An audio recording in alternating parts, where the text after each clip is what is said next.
اعوذ باللہ من الشیطان الرجیم پناہ مانگتا ہوں میں اللہ کی شیطان مردود سے۔ بسم اللہ الرحمن الرحیم شروع اللہ کا نام لے کر جو بڑا مہربان نہایت رحم والا ہے۔ اعوذ باللہ من الشیطان الرجیم بسم اللہ الرحمن الرحیم ولو شاء اللہ لجعلکم امة واحدة ولكن يضل من يشاء ويهدي من يشاء ولتسألن عما كنتم تعملون ولا تتخذوا أيمانكم دخلا بينكم فتزل قدم بعد ثبوتها وتذوقوا السوء بما صددتم عن سبيل الله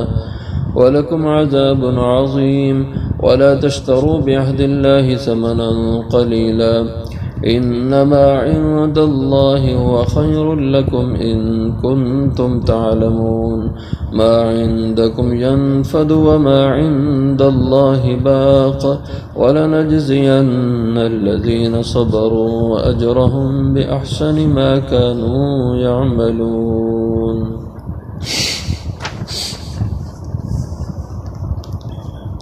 ولو شاء اللہ، اور اگر چاہتے اللہ، لجعلکم، البتہ بنا دیتے تمہیں امتا واحدہ، ایک ہی جماعت، ولیکن، اور لیکن، یضل من یشاء، گمراہ کرتے ہیں اللہ جس کو چاہتے ہیں، ویہدی من یشاء، اور ہدایت دیتے ہیں جسے چاہتے ہیں، ولتسألن، البتہ تم ضرور پوچھے جاؤ گے، اما کنتم تعملون، اس کے بارے میں جو تم عمل کرتے رہے۔ ولا تتخذوا ایمانکم، اور نہ بناؤ تم اپنی قسموں کو، دخلا بینکم، آپس میں مکاری، دھوکہ دہی کا ذریعہ، فتزل قدم، پس پھسل جائیں گے قدم، بعد ثبوتہا، جمنے کے بعد، وتذوقوا السوء، اور تم چکھو گے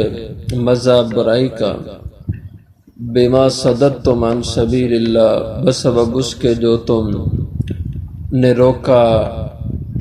عن سبیل اللہ، اللہ کی راہ سے، وَلَكُمْ عَذَابٌ عَظِيمٌ، اور تمہارے لیے عذاب ہوگا بڑا۔ وَلَا تَشْتَرُوا بِعَهْدِ اللَّهِ ثَمَنًا قَلِيلًا، اور نہ خریدو اللہ کے عہد کے بدلے ثمنًا قلیلا، گھٹیا قیمت۔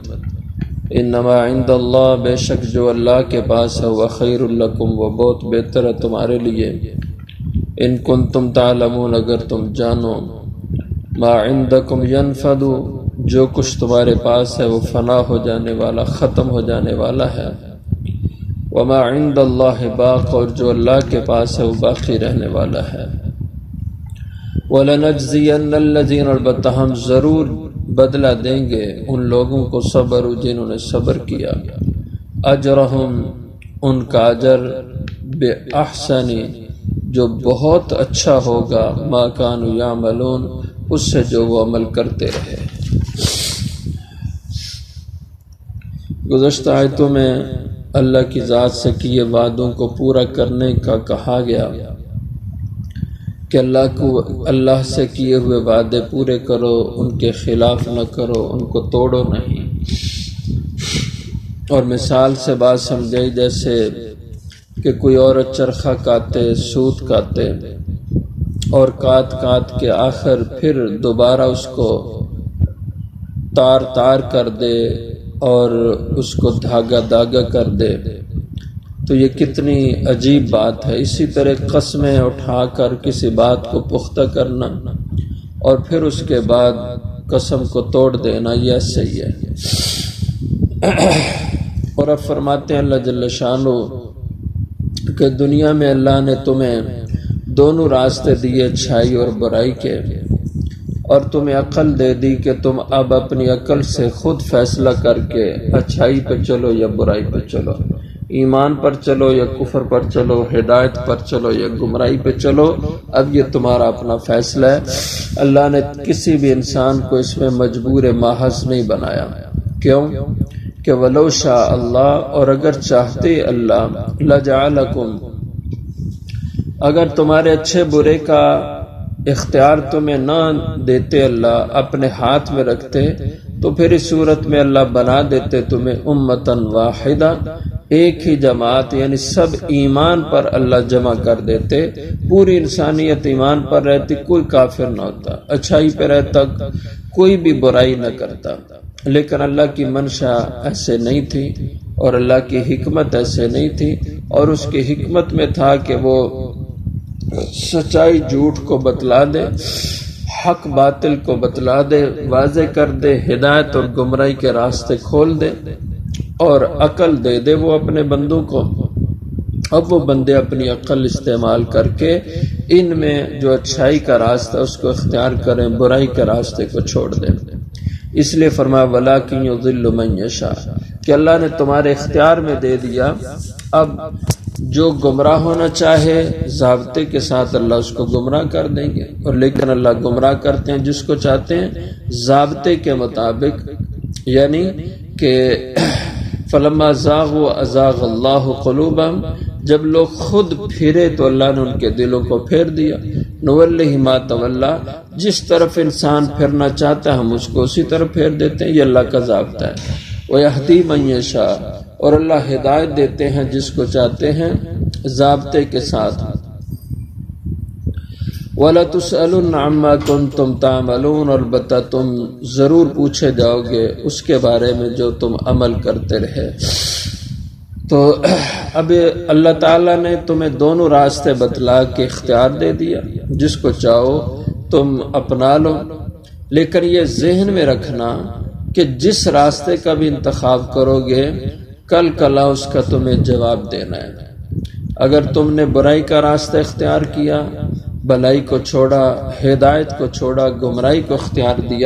کیا، تو کل یہ تم سے اس کے بارے میں پوچھ گچھ ہوگی اور تمہیں اس کا جواب دہ ہونا پڑے گا۔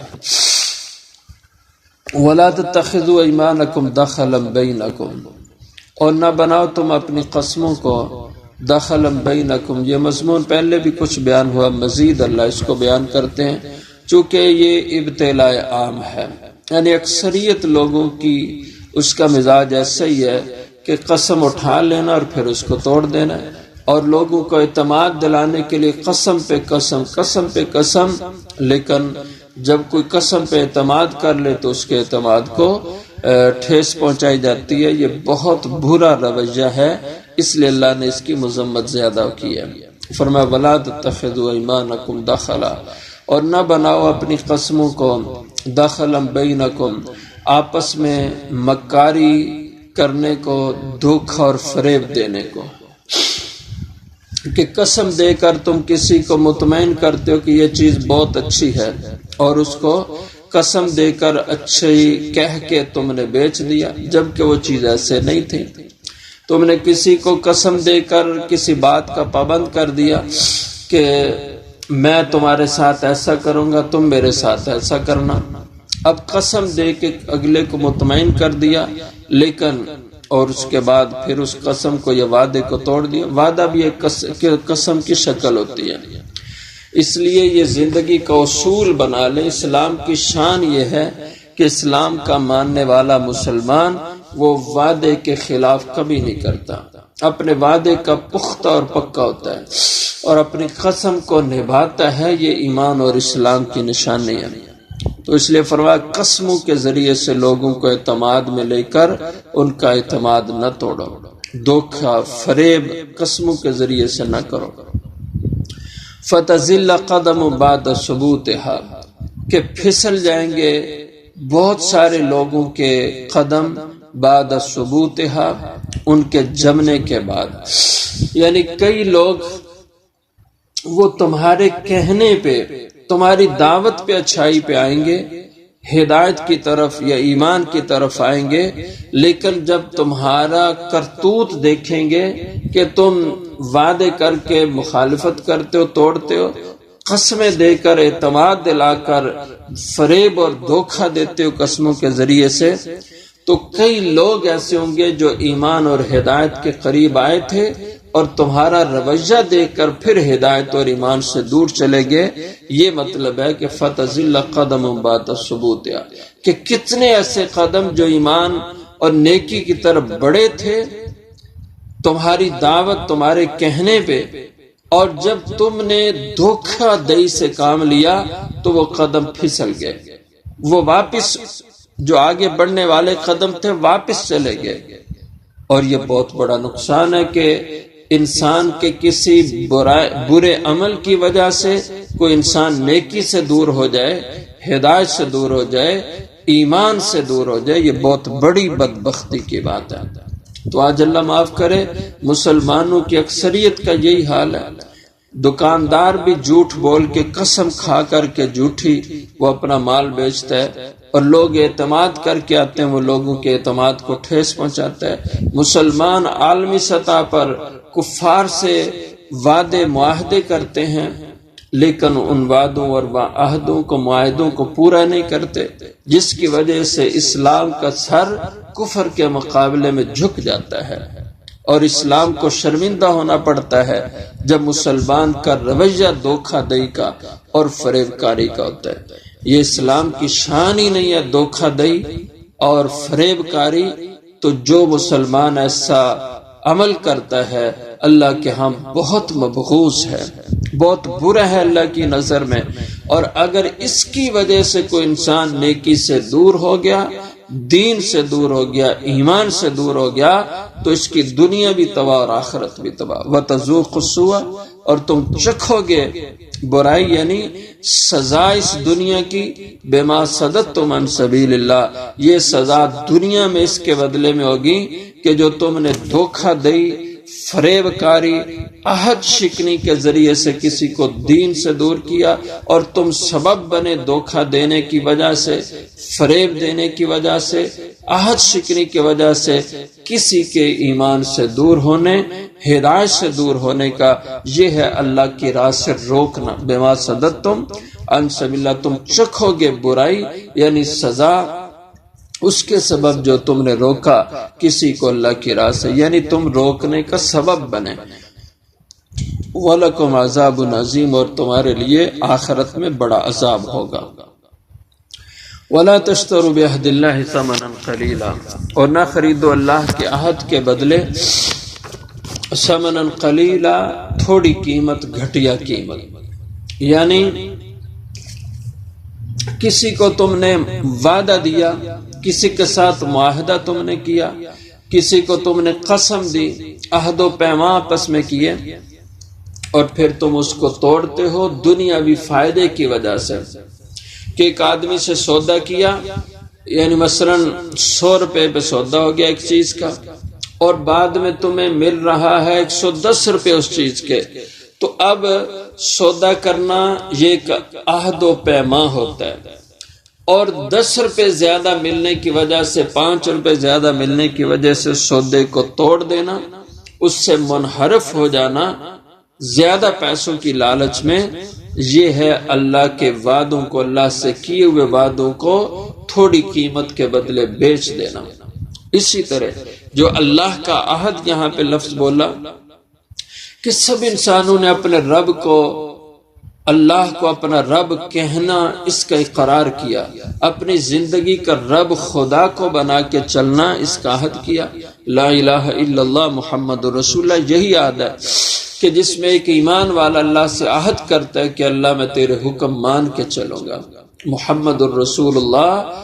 کہ تیرے نبی محمد صلی اللہ علیہ وسلم کے طریقے پہ چلوں گا۔ یہ ایک وعدہ ہے، ایک عہد ہے، اس کو پورا کرو۔ اور اس عہد سے انحراف دنیا کی وجہ سے، کہ آدمی یہ سمجھے کہ میں دین پہ چلوں گا تو میری دنیا کا نقصان ہوگا، کاروبار کا نقصان ہوگا، اور نماز کے وقت دکان بند کروں گا تو میرے گاہک چلے جائیں گے، اور دکان کے وقت نماز کے وقت زمیندارہ مال مویشی کے کام کو، یا ملازمت کا وقت ہے اس میں نماز کا وقت آ گیا تو نماز پڑھوں گا تو ملازمت کام کا حرج ہوگا۔ یہ ہے اللہ سے کیے ہوئے وعدے کے بدلے میں دنیا کو ترجیح دینا،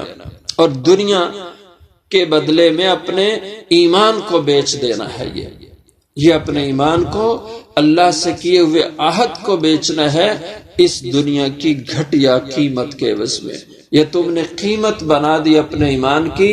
4 روپے بنا دیے کہ اذان کے بعد تم نے اپنی دکان نہ چھوڑی، اذان کے بعد تم نے اپنی زمینداری کو نہ چھوڑا، اذان کے بعد تم نے اپنے ملازمت کے کام کو نہ چھوڑا، تو تم نے ایمان کو ان 4 پیسوں کے عوض میں بیچ دیا۔ تو نہ تم خریدو بعہد اللہ، اللہ کے عہد کے بدلے ثمناً قلیلا، تھوڑی قیمت، یعنی جو کچھ بھی تم دنیا کما لو گے اس اللہ کا حکم توڑنے کے بعد وہ گھٹیا ہے، وہ کچھ بھی قیمت نہیں ہے، اس کی کوئی حیثیت نہیں ہے۔ جیسے حضرت سعد بن ابی وقاص رضی اللہ عنہ کی روایت ہے ترمذی شریف مسند احمد میں کہ حضور صلی اللہ علیہ وسلم نے فرمایا کہ اللہ کے نزدیک اس دنیا کی قدر قیمت مچھر کے پر کے برابر بھی نہیں ہے۔ اگر اتنی بھی خدا کی نظر میں اس دنیا اس کی دولتوں کی قدر ہوتی تو خدا کسی بھی اپنے منکر، اپنے بے ادب کافر کو پانی کا ایک گھونٹ بھی نہ دیتے۔ یہ دنیا کیا چیز ہے؟ اس لیے اس دنیا کی خاطر اپنا ایمان نہ بیچو، اپنے رب سے کیے ہوئے وعدوں کو نہ توڑو۔ رمضان کا مہینہ ہے، اب ایک طرف اللہ کا حکم، اللہ سے کیا وعدہ ہے، اور دوسری طرف اس کی اپنی مجبوریاں۔ مزدور سمجھتا ہے میں مزدوری پہ نہیں جاؤں گا تو بال بچے کا پیٹ کیسے پالوں گا، مزدوری کی خاطر کام کی وجہ سے روزہ نہیں رکھتا، زمیندار زمینداری کی مصروفیت کی وجہ سے وہ روزہ نہیں رکھتا، دنیا کی کسی مصروفیت کی بنا پہ روزہ نہیں رکھ رہا، تو یہ اللہ سے کیے ہوئے وعدے کو توڑ رہا ہے اس دنیا کے تھوڑے سے معاوضے کے بدلے میں۔ یہ ہے ایمان کا بیچنا، ایمان کا سودا کر رہا آج انسان۔ تو یہ سمجھ لے یہ انسان انما عند اللہ وخیر لکم، تھوڑا سا آنکھ جو دیکھتی ہے ظاہری نظر میں نقصان جس کو انسان سمجھتا ہے محسوس کرتا ہے، یہ بھی نقصان نہیں ہے۔ جو تم نے دنیا کے 4 روپے کا نقصان کر کے اللہ کا حکم پورا کیا، جو تمہاری نظر میں نقصان ہے حقیقت میں نقصان نہیں، تو یہ جو تم نے عمل کر لیا اللہ کا حکم پورا کر لیا، اس کے بدلے میں جو تمہیں آخرت میں ملنا ہے وہ اس دنیا سے کئی گنا زیادہ بہتر ہے۔ انما عند اللہ، بے شک جو اللہ کے پاس ہے، وخیر لکم، وہ بہت بہتر ہے تمہارے لیے، ان کنتم تعلمون، اگر تم جانو۔ ما عندکم ینفد، اللہ کا حکم توڑ کر دین کو بیچ کر جو تم نے دنیا کمائی ہے، ما عندکم ینفد، جو کچھ تمہارے پاس ہے یہ ختم ہو جانے کی چیز ہے۔ یہ 4 روزہ یہ رونق ٹھاٹ باٹ ہے، اس کی کوئی حقیقت نہیں۔ وما عند اللہ باق، اور اس عمل کے کر لینے کے بعد جو تمہیں اللہ سے ملنا تھا وہ باقی رہنے والی چیز ہے، جو اللہ کے پاس ہے باقی رہنے والی ہے۔ وَلَنَجْزِيَنَّ الَّذِينَ صَبَرُوا، اور البتہ ہم ضرور بدلہ دیں گے ان کو صبروا، جنہوں نے صبر کیا، جو ڈٹ کے دین پر چلے اور حالات جیسے تیسے بھی ہوئے انہوں نے اللہ کے وعدوں کو نہیں توڑا، اللہ سے کیے ہوئے عہد و پیمان کو پورا کر کے چھوڑا۔ اجرہم، اللہ ان کو بدلہ اجر کی شکل میں دیں گے، اور یہ اجر بھی اتنا ایسا اجر بِأَحْسَنِ مَا كَانُوا يَعْمَلُونَ، وہ بہت خوب اچھا ہے اجر ان کے عمل سے بھی۔ عمل نیکی ایک ہی، لیکن اللہ ایک نیکی کا اجر عام حالات میں 10 نیکیوں سے دیتے ہیں، اور جب انسان زیادہ خلوص کے ساتھ نیکی کرتا ہے اللہ 700 گنا تک اس کی نیکی کا اجر اور ثواب بڑھاتے رہتے ہیں۔ اور نیکی کے اجر کے بڑھنے کا ذریعہ 3 باتیں، 3 شرطیں جن سے نیکی عند اللہ مقبول ہوتی ہے اور اجر اس کا بڑھتا ہے۔ ایک تو یہ ہے کہ ایمان اور صحیح عقیدے کے ساتھ نیکی کرے، دوسرا یہ ہے کہ وہ نیکی خلوص کے ساتھ ہو، رضا الہی کے جذبے کے ساتھ ہو، نام و نمود کے لیے نہ ہو، اور تیسری شرط یہ ہے وہ نیکی اتباع سنت میں ہو، حضور کے طریقے پر چلتے ہوئے حضور کی سنت کے اتباع کے ساتھ ہو۔ تو یہ 3 شرطیں ہیں